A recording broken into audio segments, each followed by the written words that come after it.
ප්‍රාර්ථනා කරනවා සියලුම දෙනාට නිරෝගීමත් ජීවිතයක්. ඉතින් ඔන්න සුපුරුදු පරිදි ආරම්භ කරනවා අදත් සියත ටීවී ආරෝග්‍ය. දැන් මේ ආරෝග්‍ය වැඩසටහන තුලින් අපි දිගින් දිගටම කතා කරගෙන එනවනේ මේ කොඳු ඇටපෙළ ආබාධ පිළිබඳව. ධම්මික ප්‍රදීප් ප්‍රේමරත්න වෛද්‍යතුමත් එක්ක පුරාණ හෙළවෙද ගෙදර ඒ විශ්වකර්ම වෛද්‍ය ප්‍රතිකාර ක්‍රම ගැන. ඉතින් අපි අද කල්පනා කළා අද සමාජයේ බොහෝ දෙනෙක් පීඩාවට පත් වුණු තවත් මේ අස්ථි පද්ධතියටම සම්බන්ධ වෙච්ච රෝග තත්ත්වයන් දෙකක්.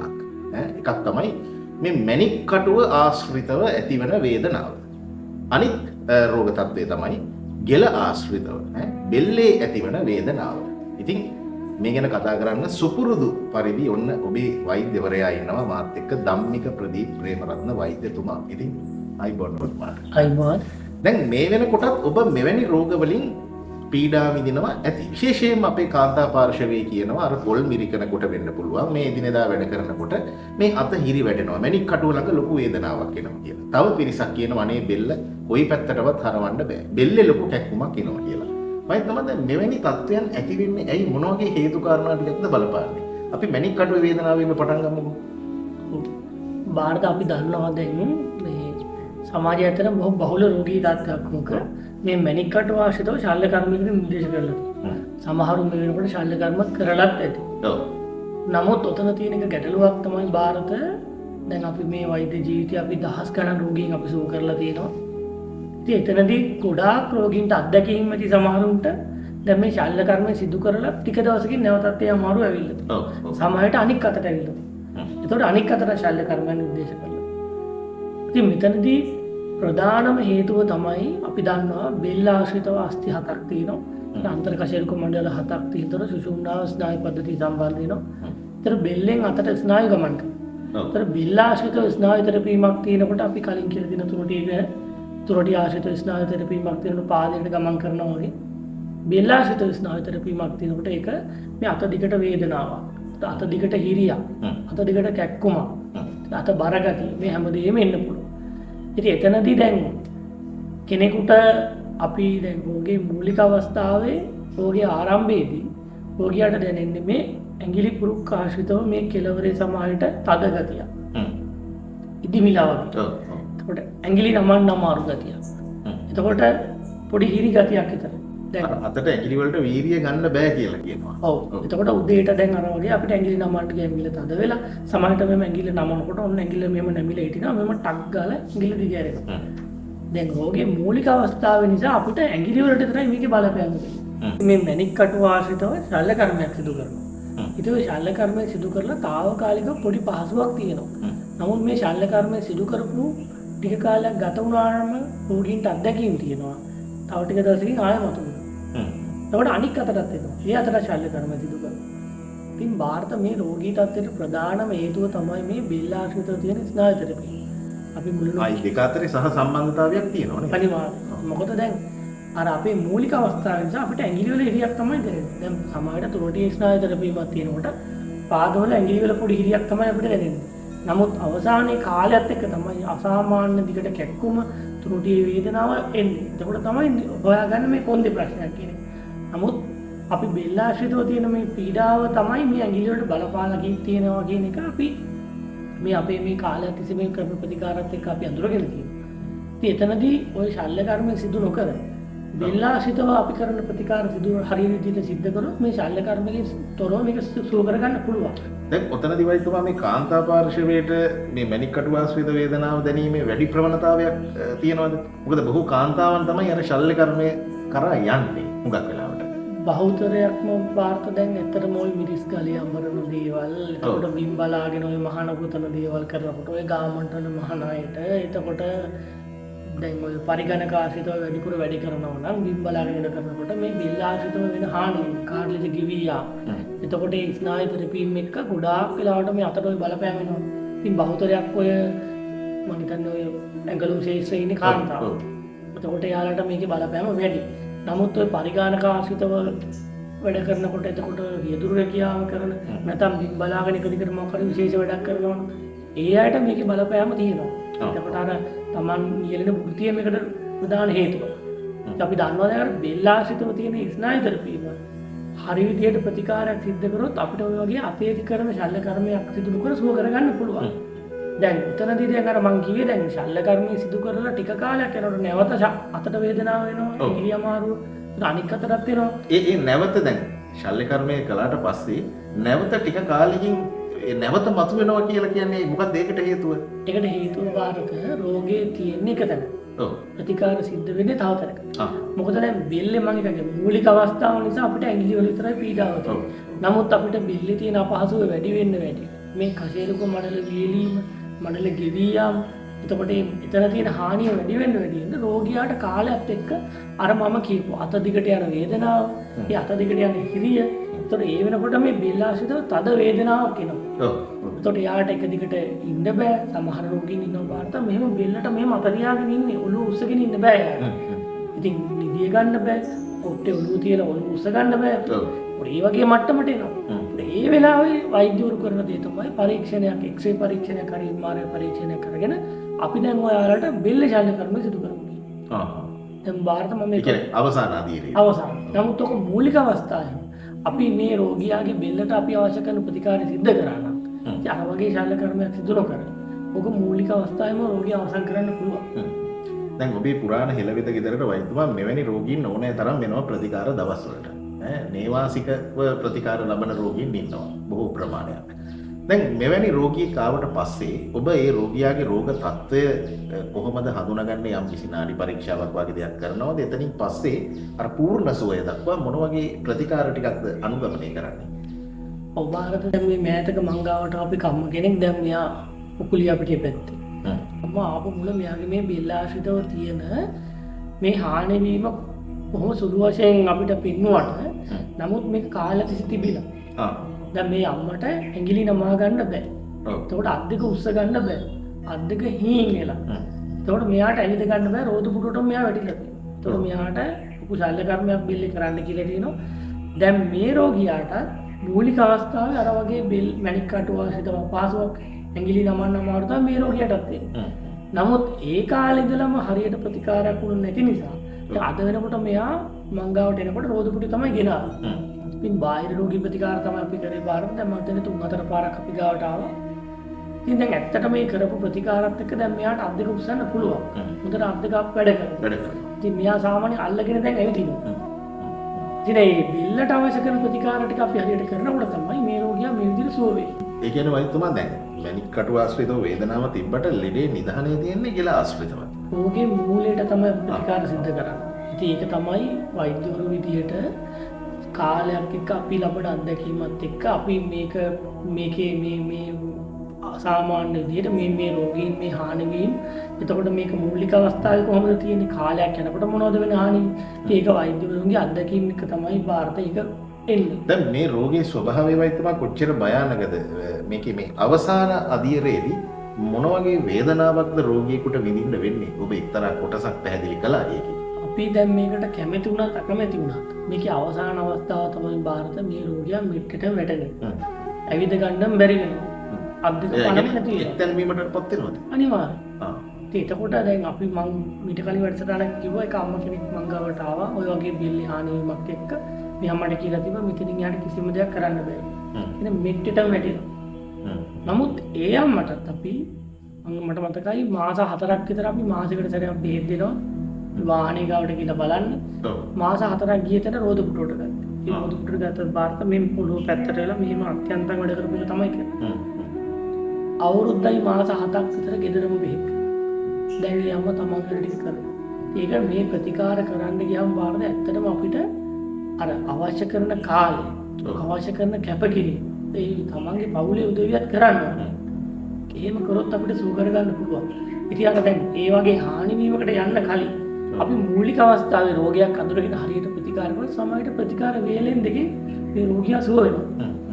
ඒක නිසා එකයි මම කියන්නේ. අපි අර රෝගය අඳුර ගැනීම තමයි යන්නේ. ඔව්.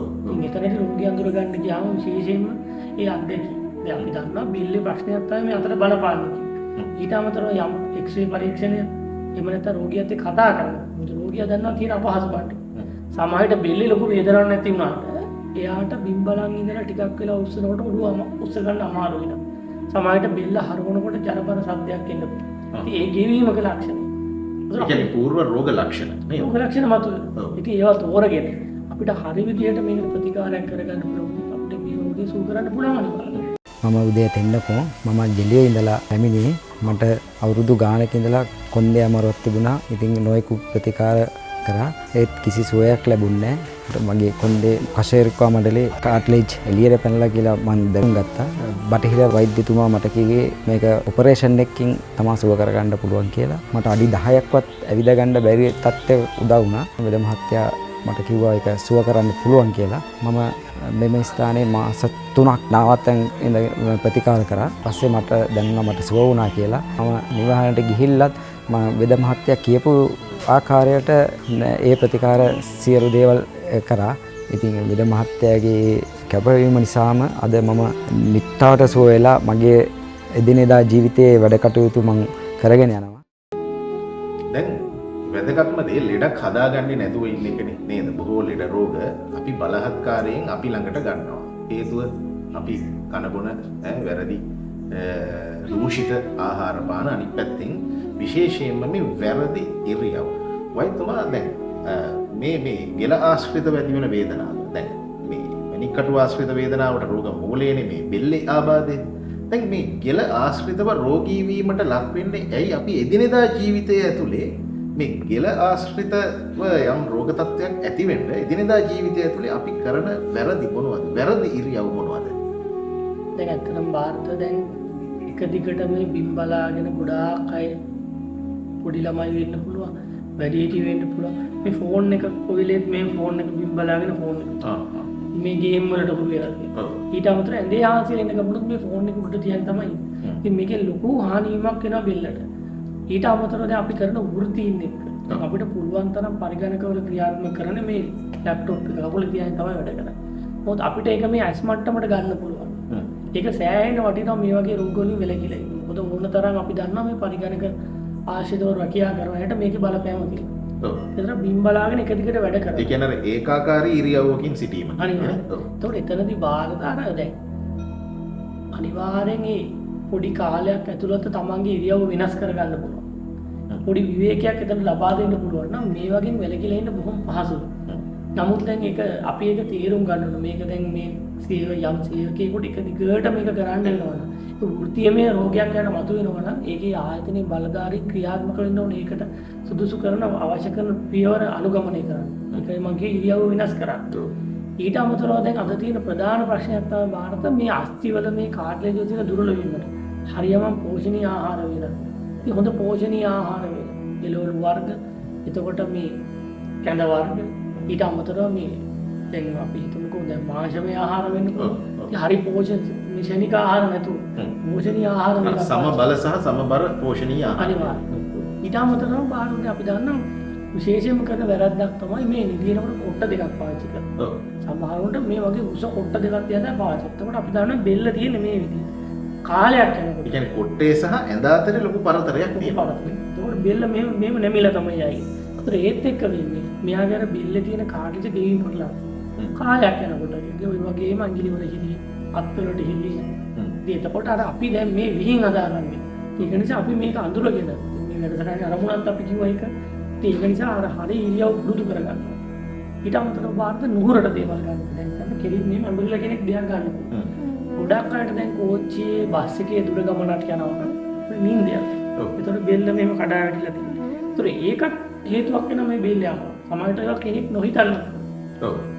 ඊළඟට කරන ප්‍රධානම වැරද්දක් තමයි දන්නවා ಭಾರತ දැන් මේ. දන්නවා කෙනෙක් දැන් කොණ්ඩේ කපන සැලුන් එකට. ඉතින් මම නම් සැලුන් එකට ගියාට පස්සේ එතන කෙනාට මම කියන මොනම හේතුවක් බෙල්ල කඩන්න කරන්න යන්නේ. සමහරු කියලා කඩා ගන්න. දැන් එහෙම බෙල්ල කඩනවා කියලා දෙයක් නෑ බං. අපි ඇඟිලි පුරුක් කඩන අය අපි දන්නවා මේ ඇදලා මේ ඇඟිලි පුරුක් මහත් වෙලා තියෙනවා. ඒ වගේ දැන් කෙනෙක් කරන්නේ මේක මේ ආයුර්වේදයේ හරි බටහිර වෛද්‍යකම කිසිම අනුමත නොකරපු දෙයක්. සමහර රෝගීන් අපි ගාවට ඇවිල්ලා ඉන්නවා ඒ බෙල්ල හරවන්න කියලා අන්තිමට මසාජ් එකක් දාලා බෙල්ල පොඩ හරවනවා. ඒ වෙලේ චූටි පහසු සමහරට වෙන්න පුළුවන්. නමුත් සමහර අය ඉන්නවා ඒ වෙලෙම තමයි බෙල්ල යමාරු මතුවෙලා තියෙන්නේ. ඉතින් මේ වගේ වැරදි දේවල් සමාජයේ කියන නිසි පුහුණුවක් නැති අය විසින් අර බෙල්ල ආශ්‍රිතව යම් යම් තෙරපීම් නේද? ඔතේ යාට කොණ්ඩේ කපුවටම කොණ්ඩේ කපලා බෙල්ල කඩනවා කියන එක ඉතින් කිසිම අදාළ දෙයක් ඒ කරන්නේ. සමහරට එයා බලාපොරොත්තු නැති කෙනෙක් ගෙන්න ගන්න. తాවකාලික සහනයක් වුණාට ලොකු ලෙඩක මං කිය එකයි මේකේ ආරම්භය අවසානයේ එක තැන් වෙන එක. ඉතින් ඒ වගේ ලෙඩක ආරම්භයක් නේ. මම කන්දේ ගෙදර පහන් කරනු ආරණ්‍ය සේනාසනේ. ජීවන්න දෙන්නේ අජිත්. කකුල් දෙක සම්පූර්ණම හිරිවැටලා තියෙන කිසි දෙයක් දැනෙන්නේ නැහැ. ගොඩාක්ම අමාරුයි. මම ඉංග්‍රීසි බෙහෙත් කරන්නත් ගියා. ඊට පස්සේ කිව්වා හිරිවාතය කියලා. ඒ බෙහෙත් දීවට ඉතින් එච්චර සුවයක් ලැබුණේ නැහැ. මම ආවේ ජනවාරි මාසේ 4 වෙනිදා. ඊට පස්සේ මේ දිගටම ඉතින් මේ පිළිවෙලකට මේ බෙහෙත් ටික මට බඳා. ඒක බෙහෙතක් දින 10ක් වගේ බඳිනවා. මගේ දැන් 90ක් විතර මගේ හොඳයි. මම හිතනවා තව දවස් 10ක් විතර මට මෙතනින් පිට වෙන්න පුළුවන්. එච්චරකට මට සුවයක් තියෙනවා දැන්. හැබැයි තව එකක් තමයි මේ බෙහෙත් කරන අතරදී මේ ඒ කියන විදිහටම අපි පිළිපදින්න ඕන. ඒ පිළිවෙත් එක රැක්කොත් අපිට ඉක්මනින්ම මේ අසනීප තත්ත්ව සුව වෙනවා. ඒක ගැන හොඳ දැනීමක් තියෙනවා දැන් මට. වෛද්‍යතුමා අද බොහෝ දෙනෙක් නේද? ඔබ මේ වෙනකොට ඔය අර ඇඟපත හදාගන්න ඇඟේ තියෙන අර හැඩ වැඩකම රැකගන්න නිරෝගීමත් ශරීරයක් ලබා ගන්න කියලා ජිම් වලට යනවා. ඒ කියන්නේ ව්‍යායාම කරනවා. ඒක ඉතාමත්ම හොඳ කාර්යයක් තමයි. නමුත් ජිම් එකකට ගියත් ව්‍යායාම මධ්‍යස්ථානයකට ගියත් එහි ඉන්න යම්කිසි නේද මේ ඒ සම්බන්ධයෙන් උපදේශකවරයෙකුගේ උපදෙස් යටතේ තමයි ඔබ ඒ ව්‍යායාම වල නිරත විය යුත්තේ. දැන් අනවබෝධයෙන් ව්‍යායාම වල නිරත වෙන්න ගියොත් අනවශ්‍ය රෝග ඇති වෙන්න පුළුවන්. වයිතුමා දැන් මේ ක්‍රීඩා කරන සහ ව්‍යායාම වල දෛනිකව නිරත වෙන අයටත් තියෙනව නේද මේ බෙල්ල ලෙඩවීමේ අවදානමක්? අනිවාර්යයෙන්. ඔව්. බාහිර අපි කලින් වැඩසටහනක් කතා කරා ක්‍රීඩාත් එක්ක.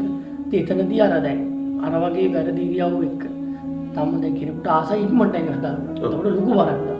තමයි ඒක චුට්ටක්. ඒකට ලොකු රැල්ලක් තියෙනවා මේ කාලේ. ලොකු ඒකත් එක්ක අපේ සමාජයට ඒත් එක්ක ලොකු හානියක් වෙන්න පුළුවන් ජීවිතය. අපි ගාවට මොන තරම් එහෙම ඇවිල්ලා තියෙනවා. ඒ නිසා නිසි අධීක්ෂණයක් යටතේ ඒක පොඩි ඉවසීමකින් අපි ඒක කරන්න ඕන. එතකොට මනසත් නිරෝගී වෙලා රෝගියත් ඇති නොවි මිනිස්යාටත් නිරෝගී සම්පන්නව ඉන්න පුළුවන්. ව්‍යායාම අපේ ජීවිතේට අවශ්‍යයි. නමුත් ඒකට යම් ක්‍රමවේදයක් තියෙනවා. ඉතින් ඊට අමතරව දැන් ක්‍රීඩාවලදී උනා. දැන් මේ ඊයේ පෙරේද පුතෙක් ආවා. එයා ඔය යගුලි විසි කරන්න ගියා. ඔව්. ඉතින් එතනදී අර මේ දවස්වල කොහොමද පාසල් වල ස්පෝර්ට් මීට් පැවැත්වෙන කාල සීමාව? ඔව්. ඉතින් එතනදී අර දැන් මේ පුතාට මේ බෙල්ල අමාරු ඇවිල්ලා තියෙන්නේ අතත් එක්ක.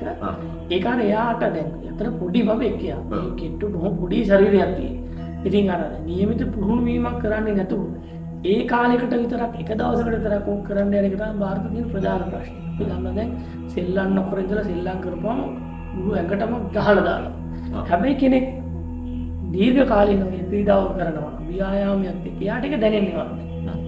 මම කලිනුත් කියලා තියෙනවා දැන් අර බර ඔසවන කෙනා නාට්ටම් කිලෝ 100 ගෙන යන කිසිම ප්‍රශ්නයක් නැහැ. හැබැයි අපිට කිලෝ 10ක් උස්සන්න බෑ කොහොමද? ඒක නිසා අර දැන් මේ වගේ දේවල් නිතර කරන්න ඕනේ. කියන්නේ අපේ ජීවිතේට හුරු කරගන්න ව්‍යායාම, පෝෂණීය ආහාර වේ, හොඳ ඉරියව්. ඒතකොට කෙනෙකුට නිරෝගී සම්පන්නව ජීවිත කාලය ගත කරන්න. ඒ කියන්නේ අර ක්‍රමානුකූලව තමයි හුරු කරගන්න ඕනේ දීර්ඝ කාලයක්. අනිවාර්යයෙන්.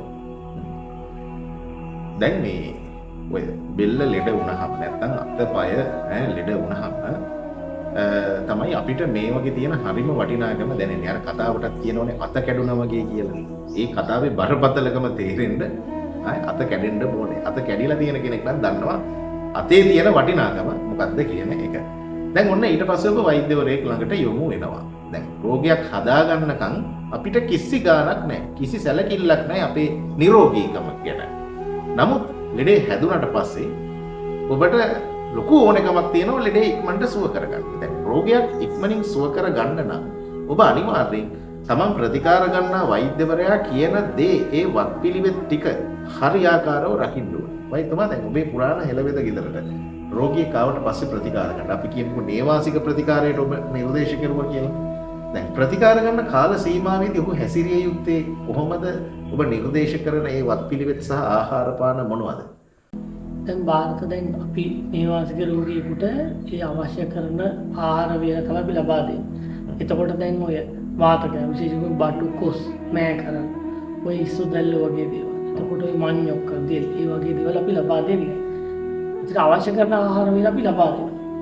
නමුත් ආහාර වේල විතරක් අපිට ප්‍රමාණවත් නැහැ. දැන් අපි දන්නවා දැන් බෙල්ල ආශ්‍රිතව තුරටි ආශ්‍රිතව තියෙන මේ ස්නායු තෙරපිම අපි නිවැරදි කරනවා. ඒක ලේසි වැඩක් නෙවෙයි බා. මේක හොඳ ඕපන් කරලා මේ උපකරණ මාර්ගයෙන් මේ කරන දෙයක් තමයි අපි මේ එළියෙන් අපි කරන්නේ. ඇත්තටම සර්ජරි එකක් කරලා කරන්න ඕන දෙයක්. දෙයක්. එතකොට එතන සමහරවිට එතනින් වෙන්න බැරි දා වැඩ ටිකකුත් තියෙනවා. මම කියන්නේ මේ කාඩ්ලජ් ගෙවියා, කාඩ්ලජ් වියලින් මේවා ශල්‍ය කර්මයේ සූ කරන්න බෑ. අපි ඒවා සිද්ධ කරනවා. එතකොට වෛද්‍යවරයාගේ පැත්තෙන් අපි ස්නායු තෙරපි නිවැරදි කරලා එතකොට ඒක නිසා තමයි අතට යන වේදනාවන් හිරි කැක්කුම් මේ අඩු වෙන්නේ. නමුත් ඒක නැවත වෙනස් නොවෙන්න පරිස්සම් කරගන්න එක රෝගියාගේ වගකීම. එතකොට වැරදි ඉරියව් කරන්න ඕනේ. නුහුරට ගන්න ඕනේ. ඒක වෛද්‍ය මධ්‍යස්ථානයේද ගෙදර දින්න අදාළ නැහැ. නැමිලා මොනවාරි නුහුරට ගන්න ගියොත් වෙනස් වෙනවා. නැවත අපි හදන්න. එතකොට ඒක හොඳ නෑ. අර කරපු ප්‍රතිකාරයෙන් පළක් වෙන්නේ නැහැ වැඩක් නැහැ එතකොට. එතකොට ඒකත් වෛද්‍යවරයා නිර්දේශ කරන කාලේ ඒ විදිහට විවේකී. මොකද අපි විවේකයක් නිසා අපි මේ ඉන්නේ. එතකොට අපි ගෙදර වගේම මේ වැඩ කරන්න ගියොත්. ගෙදර වගේම වැරදි ඉරියව් කරන්න ගියොත්. එතකොට අපි මේ කරන බලාපොරොත්තු වෙන දේ අපිට සිද්ධ වෙන්නේ නැහැ. ඒක නිසා රෝගියාගේ ලොකු වගකීමක් තියෙනවා. කියන ඉරියව් පාත්ත ගන්න එක, නැමිලා ගන්න හොඳ නැහැ, නුහුරට ගන්න හොඳ නැහැ. අපි කියලා තියෙනවා විනාඩි 10ක් 15ක් ඉඳගෙන ඉන්න කියලා. දැන් අපිට හැමතිස්සෙම කියලා බලන්න බෑනේ. නමුත් රෝගියා දැනගන්න ඕනේ මේ වෙලාවට සීමා කරගන්න. එතකොට තමන් මොනවාරි නුහුරට ගන්නේ නැතුව ඔය හැමදේම බලපාන රෝගියා සුවයි. ඒක නිසා නියමිත වත් පිළිවෙත් පාවිච්චි කරලා හරි විදිහට ප්‍රතිකාරයක් කරනවා. මේ අපි බාර ගන්න මේ රෝගීන් ඇත්තටම සුව කරලා අපි පෙන්නලා තියෙනවා. සාමාන්‍ය ජීවිතෙට ගිහිල්ලා ඉතින් තමන්ගේ ජීවිතය ගත කරන්න පුළුවන් බොහොම සතුටින්. වෛද්‍යම අපි කියමු ඔබේ වෛද්‍ය පරම්පරාව දැන් ඇත්තටම මේ වීදාගම එළවිද පරපුර කියලා කියන්නේ විශේෂයෙන්ම මෙතුමන්ගේ මුත්තන් වනේ කියන්නේ මෙතුමන්ගේ සීයා ගත්තොත් එදා අපේ රටේ හිටපු මේ මොඳුරට පෙළ රෝග ඒ වගේම මේ ස්නායුගත රෝග සුව කිරීම සම්බන්ධයෙන් ලොකු ප්‍රසිද්ධත්වයක් උසුලපු කෙනෙක් නේ. දැන් ඔබේ මේ වෛද්‍ය පරම්පරාවේ මේ ප්‍රතිකාරවල තියෙන මේ විශේෂත්වය මොකක්ද? ඒ කියන්නේ ඒකේ පදනම කොයි වගේද? ඇත්තටම ಭಾರತ දැන් 100 අවුරුදු 89ක් ඉඳලා තමයි 100 නැති. ඔව්. ඉතින් මම S2 දැකලා තියෙනවා. මම කලින් කියලා දෙනවා මටත් ඇවිද ගන්න බැරුව ඉඳලා 100 තමයි මාව සනීප කරේ. ඉතින් එතකොට 1000 ගණන් රෝගීන් මම දැකලා තියෙනවා 100 අතින් සනීප. ඉතින් මේ වෙනකොට මමත් 1000 ගණන් රෝගීන් සුව කරලා තියෙනවා. ඉතින් එතනදී දැන් අපි දැන් ලෝකේ විවිධාකාර වූ වෛද්‍ය ක්‍රම තියෙනවා. මරණ වෛද්‍ය ක්‍රමය වෙන්න පුළුවන්, ආයුර්වේද වෛද්‍ය ක්‍රමය වෙන්න පුළුවන්, යුනානි වෙන්න පුළුවන්. මේ ඕන එක වෛද්‍ය ක්‍රම. ඒ වෛද්‍ය ක්‍රමයන්ට ආවේනික වෛද්‍ය ක්‍රම භාවිතා කරන රෝගීන් සුව කරනවා. දැන් මේ අපේ පාරම්පරික වෛද්‍ය ක්‍රමය. දැන් අපි දන්නේ මේ වීදාංග වේද පරම්පරාව. ඉතින් අපි විශේෂයෙන්ම දැන් අපි හැමදාම කතා කරන මේ කුණ්ඩට පෙළ ආබාධ. ඉතින් අපි මම ඒකයි කිව්වේ 100 එක්ක ඉඳලා තියෙනවා. 100ගේ දැකලා තියෙනවම 100 රෝගීන් සුව කරලා. දැන් අවුරුදු 1000 ගණන් තිස්සේ පරම්පරාවේ 100 අපිට කියලා තියෙනවා මුත්තලගේ හැමෝම රෝගීන් සුව කරපුවා. ඉතින් 100ගේ ඉන්න කාලේ අවුරුදු 10කට 15කට කලින් දැන් සුව කරපු රෝගීන් අදටත් අපිත් එක්ක සම්බන්ධකම් පවත්වනවා හොඳට වැඩ කරගෙන. අපේ විශේෂ අවස්ථා හැමදේටම සම්බන්ධ වෙනවා. ඒතර අපිත් එක්කත් දැන් මේ මම සුව කරපු රෝගීන් ඉන්න ඕනතරම් සමාජයේ සේවයක් කරගෙන කැම්පස් වල ඉන්න ලෙක්චර්ස්ලා ඉන්නවා. විවිධ උදාවල ඉන්නවා. ඉතින් සමහරු එකතෙන් වෙලා ජීවිතේ කිසිම දෙයක් කරගන්න බෑ කියනවා. උදාදරුව ඇවිදිනවා. උදාදරුව වැඩි හිටියෝ මේ අවුරුදු 80 20 මේ මුළු පරාසය තුනම කට්ටිය. ඉතින් බාහිරට දැන් අපිට අපි කියන්නේ දැන් මේ වෛද්‍ය ක්‍රමයක් හරි විදිහට ප්‍රගුණ කරනවා.